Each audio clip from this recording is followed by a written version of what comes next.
নমস্কার, আপনাদের সঙ্গে রয়েছে আমি পায়েল। রাজ্য দেশ বিদেশ খেলা বিনোদন নিয়ে শুরু করছি সুপারফাস্ট। কলকাতায় ফের গুলি চলল আজ দুপুরে। বাঁশডোনির ব্রহ্মপুরের খ্রিস্টান পাড়ায় গুলি চলে। গুলিতে গুরুতর জখম হন মলয় দত্ত ওরফে কানা মলয়। পুলিশ সূত্রে খবর, মলয়ের অফিসে ঢুকে বিশ্বনাথ ওরফে বাচ্চা সিং তাকে লক্ষ্য করে গুলি চালায়। বাচ্চাকে লক্ষ্য করে পাল্টা গুলি চালায় মলয়ের সঙ্গীরা। মলয়ের বুকে ডান দিকে বুলেটের ক্ষত আছে, সে এসএসকেএমে ভর্তি। বাচ্চা সিং এর পিঠে গুলি লেগেছে, সে বাইপাসে ধারে একটি হাসপাতালে ভর্তি। তার অবস্থা আশঙ্কাজনক। খবর পেয়ে ঘটনাস্থলে যান ডিসিডিডি অবধেশ পাঠক। সিন্ডিকেট বিবাদে এই গুলি চালনা বলে অভিযোগ এলাকাবাসীর। বাঁশডোনিতে গুলি চালানো কাণ্ডকে কেন্দ্র করে ধরপাকড় শুরু হলো। জখম ব্যবসায়ী মলয় দত্তের কমপক্ষে 6 জন সঙ্গী এসএসকেএম থেকে আটক করা হয়। তাদের জেরা করে পুরো ঘটনা জানার চেষ্টা করছে পুলিশ। জখম মলয় এসএসকেএম হাসপাতালে ভর্তি আছে। রাজ্যের 5টি ধর্ষণের ঘটনায় কেস ডায়েরি তলব করল হাইকোর্ট। তদন্তের অগ্রগতি সংক্রান্ত রিপোর্টও চাইল। আগামী 22 মের মধ্যে রিপোর্ট এবং কেস ডায়েরি পেশ করার নির্দেশ দিয়েছে হাইকোর্ট। নির্যাতিতার পরিবার এবং সাক্ষীদের নিরাপত্তা সুনিশ্চিত করতে রাজ্যকে নির্দেশ দিয়েছে আদালত। এই 5টি ধর্ষণের ঘটনা হলো ময়নাগুড়ি, নেট্টা, নামখানা, শান্তিনিকেতন এবং পিংলার ঘটনা। এই ঘটনায় আদালতের হস্তক্ষেপ, সিবিআই তদন্ত বা অবসরপ্রাপ্ত বিচারপতির পর্যবেক্ষণে তদন্তের আর্জি নিয়ে আদালতের দ্বারস্থ হন বিজেপির লিগাল সেলের মহিলা আইনজীবীরা। সেই মামলাতে এই নির্দেশ হাইকোর্টের। হাঁসখালি কাণ্ডে আজ আবারও শ্মশানে গেল সিবিআই টিম। সেখানে শ্মশানে যে মহিলা কর্মী থাকেন তার সঙ্গে আবারও কথা বলেন সিবিআইর অফিসাররা। এদিকে এদিন প্রত্যক্ষদর্শীদের নিরাপত্তা চেয়ে প্রধান বিচারপতির দৃষ্টি আকর্ষণ করে দ্রুত শুনানির আবেদন করেন আইনজীবী অনিন্দ্য সুন্দর দাস। হাঁসখালি কাণ্ডে আজ নির্যাতিতার পরিবারের সঙ্গে দেখা করলেন এসএফআই এর প্রতিনিধিরা। হাঁসখালি যান এসএফআই এর রাজ্য সম্পাদক সৃজন ভট্টাচার্য। নির্যাতিতার পরিবারের নিরাপত্তা সুনিশ্চিত করার দাবি জানায় এসএফআই। ফের নাবালিকাকে ধর্ষণের অভিযোগ। এবার উত্তর দিনাজপুরে কালিয়াগঞ্জের রায়পুরে নাবালিকাকে ধর্ষণের অভিযোগ। প্রতিবেশী কিশোরের বিরুদ্ধে ধর্ষণের অভিযোগ। সে সময় বাড়িতে একাই ছিল নাবালিকা। নাবালিকা চিৎকার করলে মুখ চেপে ধরে অভিযুক্ত। কাউকে জানালে প্রাণনাশের হুমকি দেওয়ার অভিযোগ। বর্তমানে নাবালিকা রায়গঞ্জ মেডিকেলে চিকিৎসাধীন। অভিযুক্ত নাবালককে আটক করে পুলিশ।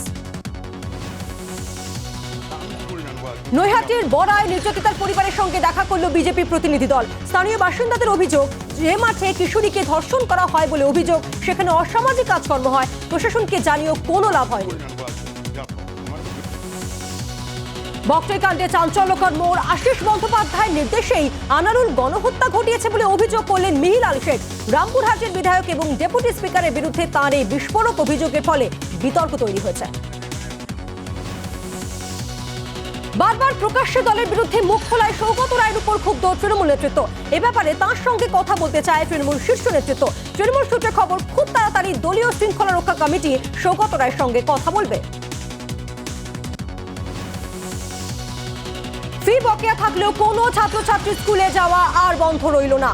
স্কুল কর্তৃপক্ষের গত 9 এপ্রিলের নোটিশ তুলে নিতে হবে, আজ এই নির্দেশ দিয়েছে কলকাতা হাইকোর্ট। হাইকোর্ট বলেছে, বকেয়া ফি এবং আইন শৃঙ্খলার বিষয়টি দেখবে জয়েন্ট স্পেশাল অফিসার। প্রয়োজনে তাঁরা পুলিশের সহায়তা নেবে। আইন শৃঙ্খলার দোহাই দিয়ে স্কুল বন্ধ রাখা যাবে না, নির্দেশ দিল বিচারপতি ইন্দ্রপ্রসন্ন মুখোপাধ্যায় এবং মৌসুমী ভট্টাচার্যের ডিভিশন বেঞ্চ।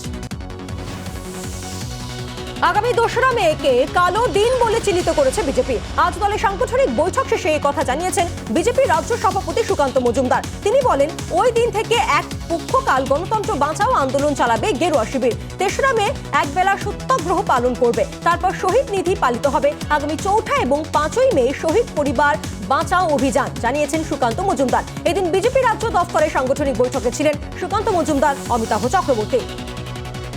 আসানসোল লোকসভার উপনির্বাচনে বিজেপির হারের কারণ নিয়ে টুইটে জিতেন্দ্র তিওয়ারি। টুইটে বিজেপি নেতা লিখেছেন, এটা আমার ব্যক্তিগত মতামত যে লক্ষ্মীর ভান্ডার, স্বাস্থ্যসাথী, কন্যাশ্রী, দুয়ারে সরকার ক্যাম্পের মাধ্যমে সুবিধাভোগীদের কাছে সহজেই পৌঁছানো যাচ্ছে। এই প্রকল্পগুলি পশ্চিমবঙ্গের ভোটারদের উপর ব্যাপক প্রভাব ফেলেছে। এটা তার ব্যক্তিগত মত বলে উল্লেখ করেছেন তিনি। তাঁর দাবি, গত বছর ভোট পরবর্তী হিংসা ভোটারদের মধ্যে ভয় তৈরি করেছে, ফলে তারা পশ্চিমবঙ্গের বিরোধী দলকে ভোট দেওয়ার সাহস জোগাড় করতে পারছে না। নিজের টুইট থেকে যে মন্তব্য তিনি করেছেন তার থেকে 180 ডিগ্রি ঘুরে গেলেন জিতেন্দ্র তিওয়ারি। দুপুরে কলকাতার মুরলীধর সেন স্ট্রিটে বিজেপি অফিসে টুইট নিয়ে সাংবাদিকদের প্রশ্নের জবাবে তিনি বলেন, রাজ্য সরকারের সামাজিক প্রকল্পগুলির তালিকা জেলা শাসকের অফিস থেকে নিয়ে বাড়ি বাড়ি গিয়ে তাদের ভোট দিতে হুমকি দিয়েছিল তৃণমূল কংগ্রেস, তাই তারা আসানসোলে জিতেছে। এছাড়া ভোট পরবর্তী অশান্তির জন্য আতঙ্ক রয়েছে, বিজেপি কর্মীরা আতঙ্কিত, এমনটাই দাবি তাঁর।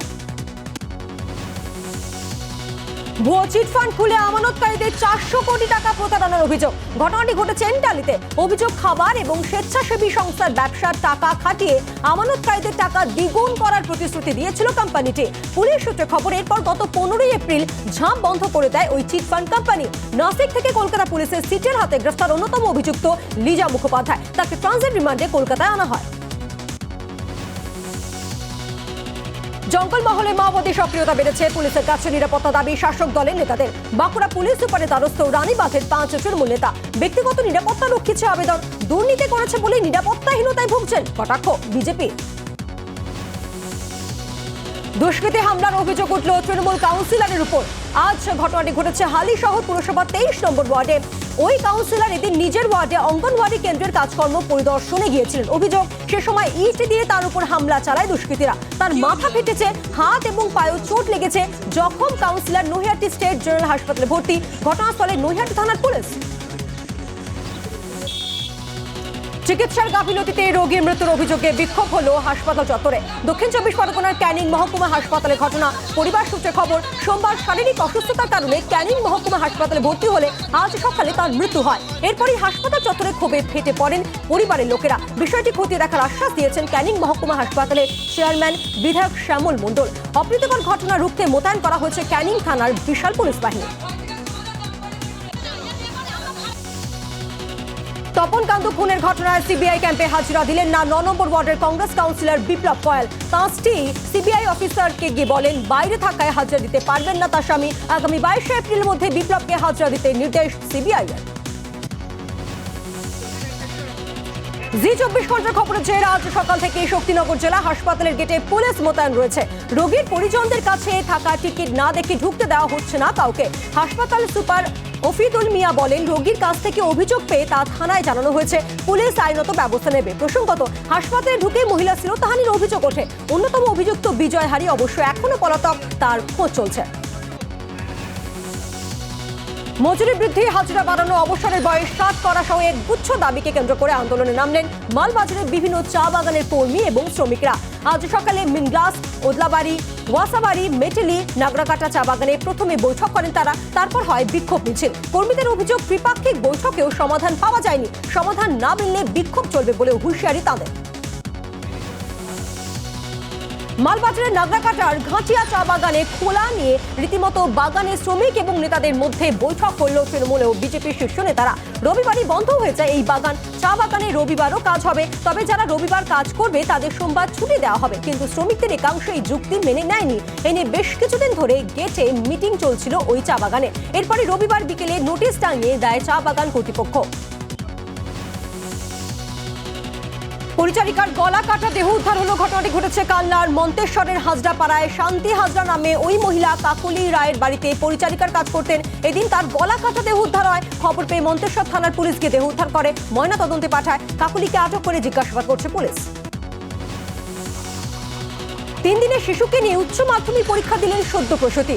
অনিতা মাহাতো নামে পুরুলিয়ার খামার হাই স্কুলের ওই ছাত্রীর গত 17 তারিখ পরীক্ষা চলাকালীনই প্রসব যন্ত্রণা শুরু হয়। পরীক্ষার পর ঝালদা ব্লক স্বাস্থ্যকেন্দ্রে ভর্তি করা হলে সেখানে সন্তানের জন্ম দেন তিনি। এরপর 19 তারিখ ফের পরীক্ষায় বসেন অনিতা।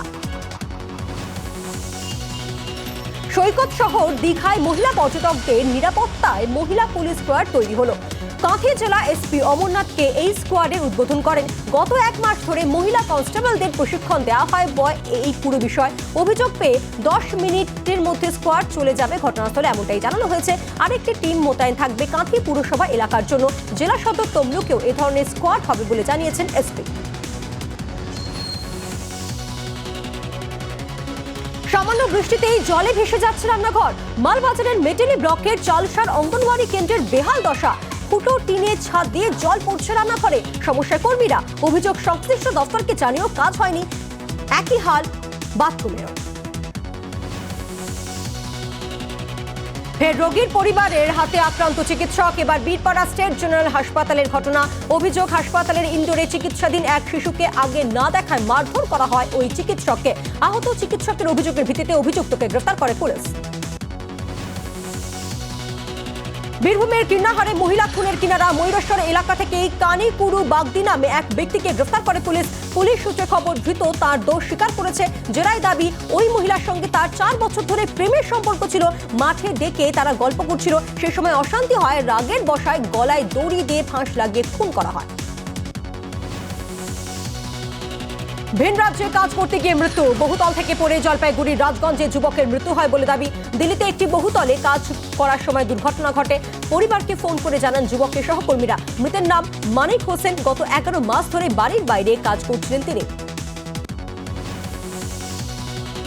স্কুলে যাওয়ার পথে 10ম শ্রেণীর ছাত্রীকে কুপ্রস্তাব দেওয়ার অভিযোগ। প্রতিবাদ জানাতে গিয়ে আক্রান্ত মা এবং 2 মেয়ে। অভিযোগ, লাঠি এবং ধারালো অস্ত্র নিয়ে তাদের উপর চড়াও হয় প্রতিবেশী যুবক এবং তার ছেলেরা।